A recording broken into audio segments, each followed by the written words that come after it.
Hello माय soul family, सगळ्यांना माझ्या आत्मकुटुंबाला मी खूप खूप प्रणाम करते आणि सगळ्यांचं आजच्या सत्रामध्ये माझ्या हृदयापासून स्वागत करते. सगळ्यांचे आभार मानते. थँक्यू सो मच की तुम्ही सगळेजण रोजच्या प्रमाणे आजच्या सत्रामध्ये पण जॉईन झाला. आपल्या सगळ्यांचे सद्गुरू, सगळे एंजल्स, आर्केंजल्स या सगळ्यांचे मी आभार मानते की जे आपल्याला प्रोत्साहन देतात, आपलं सत्र सुरू ठेवण्यासाठी, आपली साधना सुरू ठेवण्यासाठी नियमितपणा देतात. अनेक रूपांनी, अनेक मार्गांनी आपल्याला आपले सगळ्या डिवाइन शक्ती आपल्याला मदत करतात. त्यासाठी त्यांचे अनेक अनेक अनेक आभार आहेत. आज खास असं माझ्याकडे शेअरिंगसाठी काही नाहीये. कारण कालच मला इनर चाइल्ड बद्दल, त्यानंतर परवा आपण जे शब्दांबद्दल बोललो, तर ह्या सगळ्या गोष्टी ह्या आठवड्यामध्ये एक एक एक एक मला येत होत्या. तर त्या मी सांगितल्या. तर पाणी भरपूर प्या आणि ग्राउंडिंग करा. म्हणजेच की थोडा वेळ उघड्या पायानी जमिनीवर चाला. जर नाही जमलं तर किमान थोडंसं गरम पाणी करून त्याच्यात मीठ घालायचं आणि त्या मिठाच्या पाण्यामध्ये आपण एक 10 मिनिटं 15 मिनिटं किमान पाय बुडवून बसायचे. हे खूप गरजेचं आहे की आपण जलतत्वाला कनेक्ट होतो. सोबतच मीठ घातल्यामुळं आपल्याला माहिती की मीठ कसं निगेटिव्हिटी सगळं ऍब्सॉर्ब करतो आपण म्हणतो. तर खरं तर त्याच्यामध्ये जे बॅलन्सिंग एक त्याची क्षमता असते. आपल्या शरीरामधले पण उष्णता असेल, एक्स्ट्रा हीट हे सगळं काढण्यासाठी त्याची मदत होते. तर त्यामुळे जरूर हे पण उपाय करा की ज्यांना सतत पाय दुखतायत, पायाचा जास्त त्रास आहे, कमरेच्या खालचा जास्त त्रास आहे, मूलाधाराचा. तर मूलाधाराचा त्रास आहे म्हणजे खालचा जो आपला माकड हाड आहे, तिथं जी शक्ती असते स्टोअर केलेली, तिथं जी सेव्ह झालेली शक्ती आहे, त्या शक्तीचा वापर आपण सगळ्या पायापर्यंत, तळपायापर्यंत, अगदी नखापर्यंत ती शक्ती प्रवाहित होण्यासाठी आपण मदत करावी. तर थोडंसं तेलाने मसाज पण करू शकता ज्यांना खूप पायाचा त्रास आहे. म्हणतो ना पायाला गोळे येणं, तर पिंढऱ्या अशा गोळे येऊन येऊन एकेकांना त्रास असतो. तर त्याचे विटॅमिन्स पण असतात, पण सोबतच तुम्ही हे पण करू शकता की तेलाने थोडासा मसाज आणि पाण्यामध्ये मीठ घालायचं गरम पाण्यामध्ये आणि बसायचं.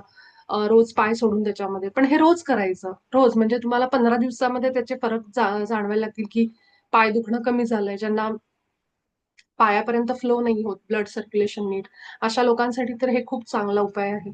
तर खालचा कुठलाही त्रास असेल तर तुम्ही मूलाधाराचं ध्यान करा. मूलाधारावर लक्ष केंद्रित करा. कारण तिथून एनर्जी खाली फ्लो होते. खालीपर्यंत. मग तुम्हाला जाणवेल की कंबरदुखीचा त्रास कमी झालाय, पाठदुखीचा त्रास कमी झालाय. ज्या ज्या भागावर त्रास आहे, त्या भागाच्या चक्रावर ध्यान करा.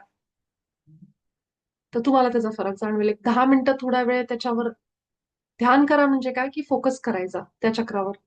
जिथं कुठे त्रास आहे. गळ्याला काहीतरी त्रास होतोय, गळ्यावर तुम्ही फोकस करा. छातीचा खांदेदुखीचा त्रास आहे किंवा अजून कफ होतोय सारखा छातीमध्ये, खोकला असा आहे. ह्या सगळ्या गोष्टींसाठी तुम्ही हे दोन्ही चक्र वापरू म्हणजे त्याच्यावर थोडं ध्यान लावू शकता. आणि अगदीच सगळ्यात सोपं म्हणजे आपली रेकी आपण म्हणतो ना, तेव्हा ध्यान लावणं म्हणजे तुम्ही रेकी शक्तीलाच कॉल करा आणि प्रत्येक ठिकाणी एक 10-10 मिनिटं तुमचं लक्ष घेऊन जा. ज्या भागावर जास्त त्रास आहे तिथं तुम्ही जास्त वेळ फोकस करा. सोबतच आपलं जे आनापानासती ध्यान आहे, हे तर सगळ्याच प्रॉब्लेमवर सोल्युशन आहे. पण अगदीच एखाद्या ठराविक भागाचा त्रास असेल तर तिथे रेकी शक्ती तुम्ही कॉल करू शकता. रेकी मातेला आवाहन करा. आपले सिम्बॉल्स वापरा. ह्या पद्धतीने शरीराची काळजी घ्या. कारण आता जो उन्हाळा आहे, तर त्यामध्ये उन्हाचा त्रास ह्या त्या गोष्टी थोड्या थोड्या. तर ह्यावेळेस तुम्ही जरूर अं, आपली जी साधनेचा फायदा करून घ्या स्वतःच्या आयुष्यामध्ये. अं, ठीक आहे, आपण ह्याच नोटवर आपलं आजचं सत्र सुरू करू. फक्त इतकंच आहे की पाणी भरपूर पिणे ध्यानाला बसायच्या आधी आणि ध्यान झाल्यानंतर. सोबतच उघड्या पायाने चालणं. थोडंसं मातीमध्ये चालायचं, खाली मातीचा स्पर्श झाला पाहिजे. जी जमीन म्हणतो ना आपण ती. आपल्या घरामध्ये आहेत ते टाईल्स आहेत. पण खरी जी मातीची हा पायाला अशी फील झाली पाहिजे. गवत असेल तर खूप चांगलं. खूपच चांगलं. म्हणजे तुम्हाला खाली गवत असल्यामुळे त्याचा पण स्पर्श होतो. आणि अगदीच नसेल घराच्या खाली सोसायटीच्या तिथं, तर केवळ साधी जी जमीन आहे त्याला स्पर्शाला झाला जरी आपल्या पायाला तरी चालेल. पण जेव्हा तुम्ही तिथे उभे असता तेव्हा फक्त एक पृथ्वी मातेचे आभार मानायचे त्या क्षणी आणि एक कल्पना करायची की आपल्या पायातून झाडाप्रमाणे मुळं निघाली तळपायातून. आणि बघा तुम्ही जेव्हा ते कराल ना, तेव्हा तुम्हाला ना त्या तळपायाला असे त्याचे सेन्सेशन जाणवायला लागतील. कारण आपलं लक्ष पूर्ण तळपायावर असतं त्यावेळी. तर असं खरोखर असं काहीतरी झिंझिण्या, मुंग्या आल्यासारखं असतं ना, तसं असं ते फील व्हायला लागेल. आणि ते सेन्सेस तिथले ऍक्टिव्ह होतात जेव्हा आपण लक्ष देतो. आत्ताही बसल्या क्षणी सुद्धा आपण हे ग्राउंडिंग करू शकतो. ठीक आहे, तर आपण आजच्या ध्यानामध्ये ग्राउंडिंग करणार आहोत. हे खूप महत्वाचं आहे. ज्या दिवशी आपल्याला खूप जास्त असं गोंधळलेली संभ्रमाची अवस्था असती ना, असं कधी जर होत असेल ना, की स्थिरता नाहीये. अशी जर अवस्था आली, ध्यान करून सुद्धा स्थिरता जाणवत नाही कधी-कधी ना, तर त्यावेळी समजायचं की आपलं एनर्जी थोडी बॅलन्स करणं, ग्राउंडिंग करणं गरजेचं आहे. तर त्यावेळी तुम्ही जरूर ग्राउंडिंग करा. जमिनीवर चालून सोबतच पाणी घेऊन, मीठ टाकून त्याच्यामध्ये पाय बुडवून बसायचं. तर ती जी एनर्जी आहे, जी अस्थिर वाटते आपल्याला, ती थोडी बॅलन्स व्हायला मदत होते. आणि ते केल्यानंतर इतकं बरं वाटतं पायाला पण. तर हे जरूर हे अगदी सोपे उपाय आहेत. पण बऱ्याचशा योग संस्था वगैरे हे सांगतात आणि ह्याचे भरपूर मोठे प्रभावी असे अनुभव आहेत. म्हणजे छोटासा उपाय आहे, फार काही त्याला त्रास नाहीये. पण ह्याचे अनुभव आणि ह्याचे आपल्या आयुष्यावर परिणाम खूप मोठे असतात. तर हे छोटे-छोटेच बदल करायचे ज्याचे अनुभव आपल्याला मोठे-मोठे सुरू होतात यायला. तर असं पायाचा वगैरे त्रास असेल खालच्या भागाचा, तर जरूर हे उपाय करून बघा. तर आपण सगळेजण ध्यान अवस्थेमध्ये येऊ. आपण जिथं कुठं आहोत तिथं आरामात मांडी घालून, पाठीला टेकन घेऊन, उशी किंवा भिंतीला, कपाटाला टेकून बसा. आपण आपल्या ध्यानामध्ये सुखासनमध्ये बसतो. आपल्या ध्यानाचा हेतू हा आहे, की आपण हळू-हळू आपल्या श्वासांवर लक्ष ठेवत जातो आणि ते लक्ष इतकं हळू-हळू आपल्या श्वासांसोबत, की आपले जे काही मनामध्ये विचार येत असतात, ते एक-एक, एक-एक कमी व्हायला लागतात. आणि एक वेळ अशी येते, की ज्यावेळी आपल्याला केवळ श्वास जाणवतात, डोळ्यांपुढचा अंधार जाणवतो आणि मी श्वास घेते हे मला समजतं इतकंच जाणवतं. त्यावेळी आपले एकनेक विचार शांत झालेले असतात. आपलं मन रिकामं झालेलं असतं आणि हीच अवस्था आपल्याला अपेक्षित आहे आपल्या ध्यानामध्ये. ह्यालाच आपण ध्यान म्हणतो. बऱ्याच वेळेला आपल्याला कळत नाही ध्यान म्हणजे करायचं काय? तर करायचं काहीच नाहीये, की आपल्याला केवळ विचारांना शांत करायचंय आणि त्यासाठी आपल्या मनाला एक खेळणं द्यायचं, ते म्हणजे श्वासांवर लक्ष ठेवण्याचं. श्वासांची ये-जा बघत असताना हळू-हळू आपलं मन त्याच्यामध्ये गुंतून जातं आणि विचार कधी शांत होतात हे कळतच नाही. एक वेळ अशी येते, की आपल्याला असं जाणवतं, की मला आत्ता केवळ श्वास जाणवतायत.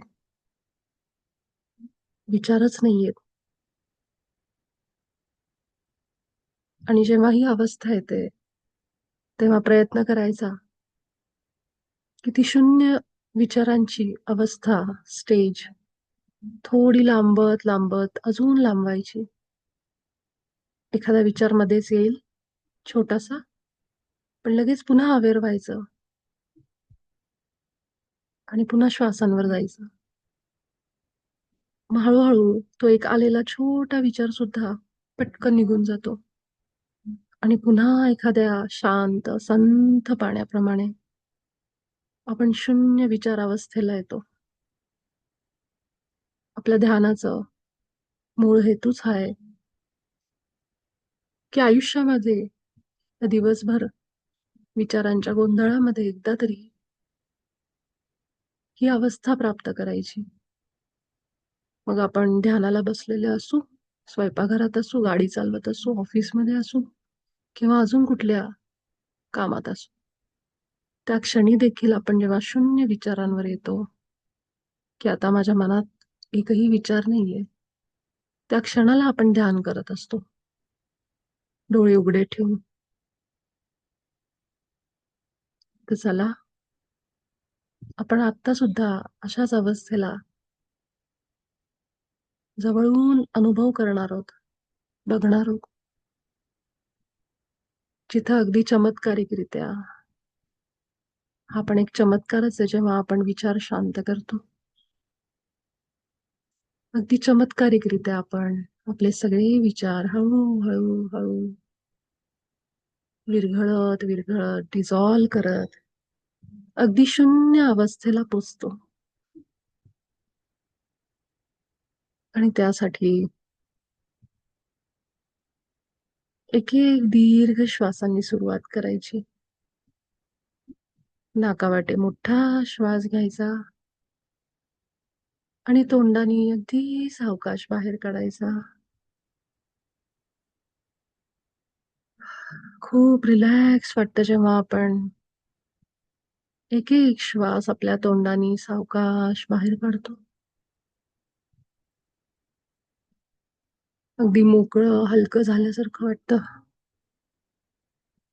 आपले खांदे अगदी सैलसर सोडा. आपलं डोकं, चेहरा, कान, नाक सगळ्याला रिलॅक्स होण्यासाठी सांगा. ही आरामाची वेळ आहे. सगळं शरीर अगदी सैल,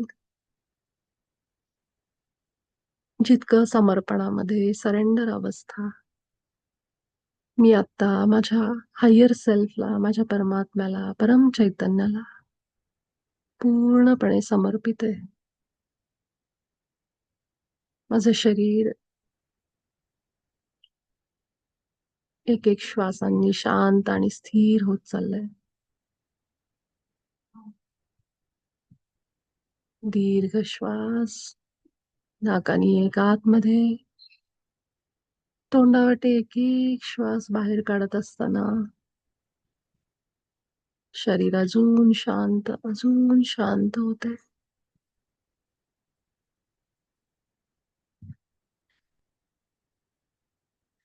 आपल्या आजूबाजूचे छोटे मोठे आवाज आपल्या कानावर येत असतील. या क्षणाला शांत होऊन बाहेरचे आवाज पण अनुभव करा. आपण नेहमी त्या गोंधळाचा भाग असतो.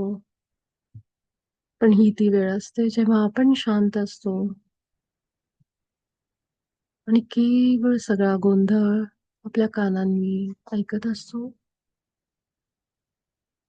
आणि सगळं हळूहळू सोडत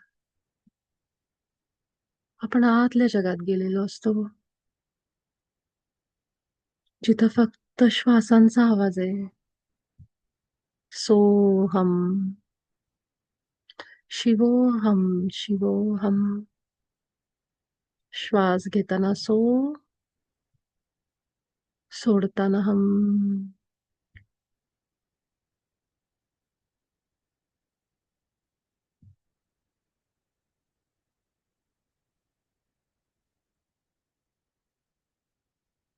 आपल्या भुवयांच्या मध्ये आपली दृष्टी एकाग्र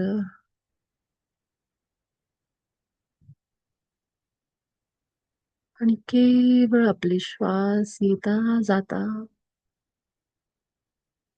आपल्याला छातीवर जाणवतायत, शरीरात जाणवतायत.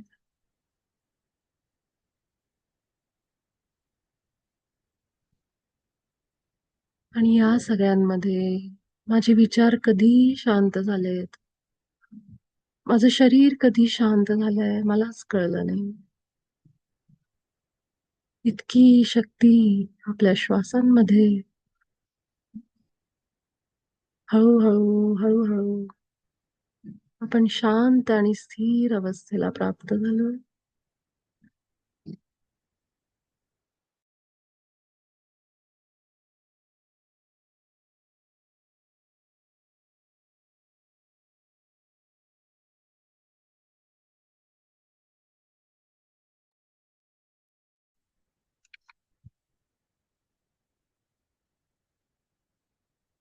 माझी चेतना, माझी कॉन्शियसनेस जी मला मदत करते. माझा पाय कुठे आहे, माझं शरीर कुठे आहे, माझा हात कुठे आहे, माझे डोळे, माझं नाक, कान, ह्या सगळ्यांची जाणीव मला एका क्षणात होते. हीच जाणीव म्हणजे माझी चेतना आहे, ज्यामुळे मला जाणवतंय मी या शरीराच्या आतमध्ये. माझी छाती मला जाणवते, पोट जाणवतंय, पाय जाणवतायत आणि सगळ्या शरीरामध्ये माझी चेतना फिरत असते. अगदी केसांपासून पायाच्या नखांपर्यंत मला सगळ्याची जाणीव आहे.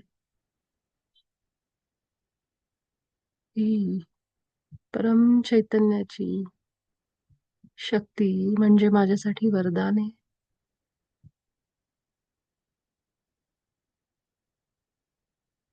एक मुंगी जरी चावली, डास जरी चावला, छोटी मला एखादी टाचणी जरी लागली, तरी त्याची जाणीव मला होती. की माझी चेतना तेजस्वी आहे, शक्तिशाली. आणि ह्या क्षणाला ती केवळ आणि केवळ श्वासांची ये-जा अनुभव करतीये.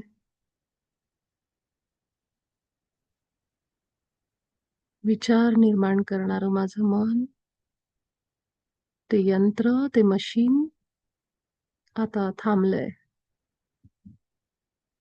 विचार करून, करून, करून थकून गेलंय आणि या क्षणाला थोडंसं आराम करतंय.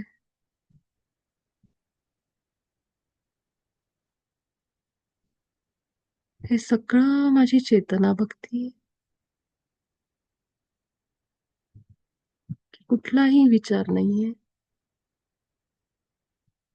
सगळं लक्ष माझ्या श्वासांवर आहे. हीच शून्य अवस्था आहे. या अवस्थेमध्येच राहा.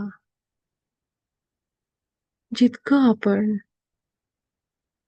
शून्याला धरून आहोत, तितके आपण ईश्वराच्या, परमात्म्याच्या जवळ आहोत. धरून राहा. विचार आला की पुन्हा श्वासांवर. आपल्या मनाला विश्राम द्या. दृष्टी आपली आज्ञाचक्रावर, दोन्ही भुवयांच्या मध्ये आणि या अवस्थेमध्ये एक होऊन जा. श्वासांच्या मागे खोल खोलवर जात एक एक श्वास धरून राहा. त्यांचा पाठलाग करा. प्रत्येक श्वास बघा, येणारा जाणारा.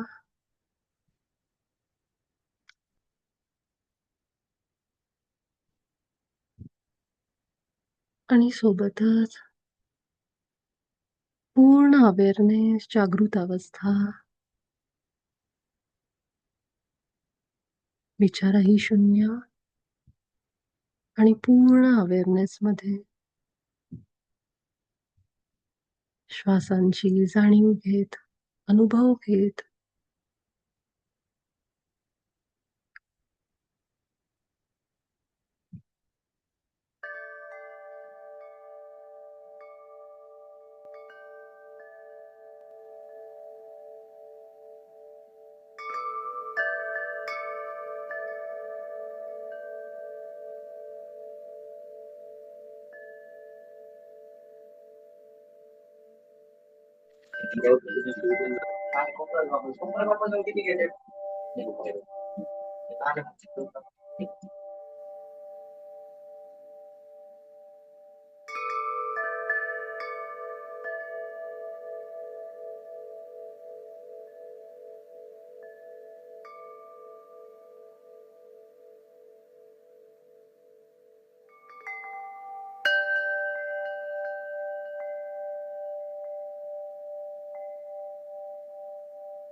काही जरी झालं, कुठलाही आवाज आला, तरी सुद्धा आपल्या श्वासांसोबतच राहायचं.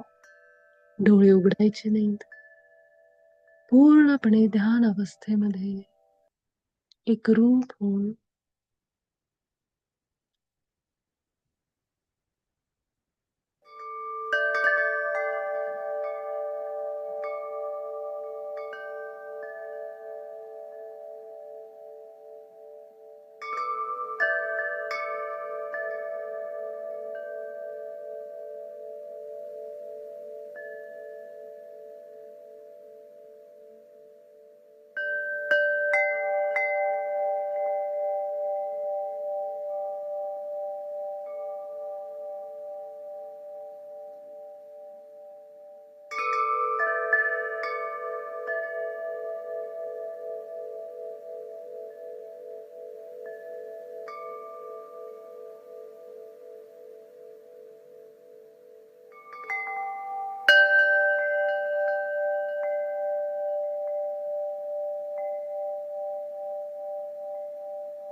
शेवटची 3 मिनिटं अशीच शून्य अवस्था. अजून 3 मिनिटं आपण ह्याच अवस्थेमध्ये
जेव्हा आपल्याला वाटेल त्यावेळी हळूवार आपल्या ध्यान अवस्थेमधून बाहेर या